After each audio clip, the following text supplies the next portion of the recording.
On a chilly autumn morning in the small town of Millersville, the community gathered to say their final goodbye to Thomas Reed, a beloved local businessman who died suddenly from what everyone assumed was a heart attack. His wife, Emily Reed, stood stoic at the graveside, wiping away tears as the casket was lowered. Friends and family shared quiet words of sympathy, some even shedding tears. Emily's grief seemed real, too real. The burial ended around noon. The crowd slowly dispersed, leaving the Reed family alone to mourn. But just 5 hours later, something shocking happened. At 5 p.m. that same day, a hotel receptionist in a nearby city spotted a woman matching Emily's description, checking into a room, alone. She was calm, composed, even smiling slightly.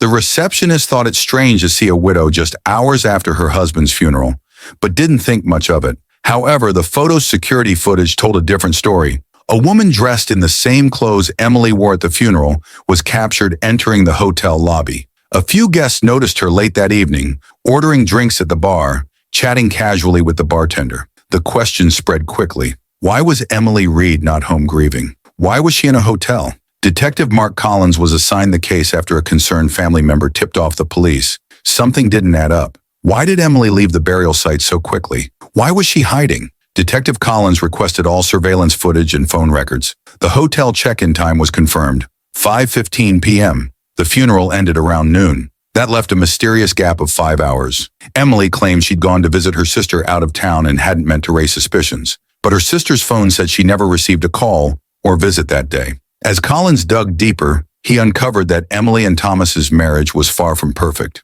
Neighbors described loud arguments in recent weeks. Thomas had been planning to file for divorce before his sudden death. Financial records showed Emily had secretly withdrawn a large sum of money the day before Thomas died, $50,000 unaccounted for. Even more disturbing, Thomas's autopsy revealed traces of poison in his bloodstream, poison that acts slowly, causing symptoms similar to a heart attack. Suddenly, the story of a natural death seemed very unlikely. Confronted with the evidence, Emily broke down. She confessed that she and Thomas had been fighting over money and custody of their young son. Emily said she hadn't intended to kill him, but had given him a small dose of poison, hoping only to scare him into a settlement. When he collapsed and died faster than expected, she panicked. The hotel was her refuge, to hide, to think, to escape the guilt crushing her. But here's the twist no one saw coming. The poison used was extremely rare and could only be obtained from a specific chemical supplier. Detective Collins found purchase records, not from Emily,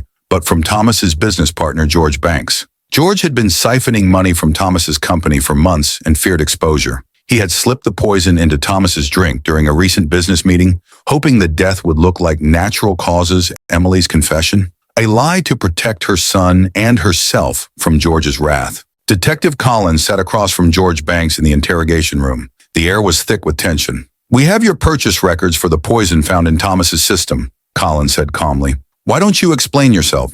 George's hands trembled as he looked away. "I didn't want to kill him. I just wanted to scare him, make him step down from the company." "But it went too far," Collins pressed, "and you hoped Emily's suspicious behavior would divert attention from you." George finally broke down, tears in his eyes. "I'm sorry. I didn't think it would end like this." Emily was brought in for a second interview. This time, Detective Collins spoke gently. "Emily, why did you disappear to that hotel after the burial? What were you hiding?" Emily's voice cracked. "I was scared.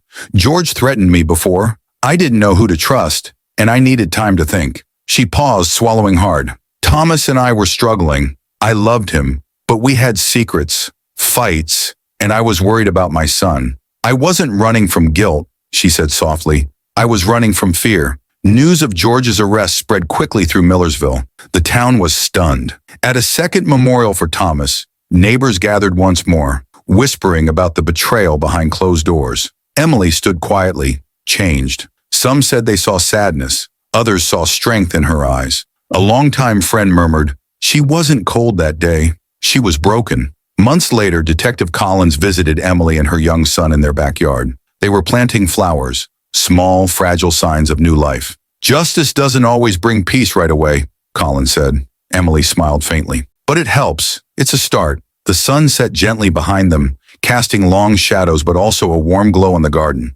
Hit that like button and subscribe for more disturbing true crime stories.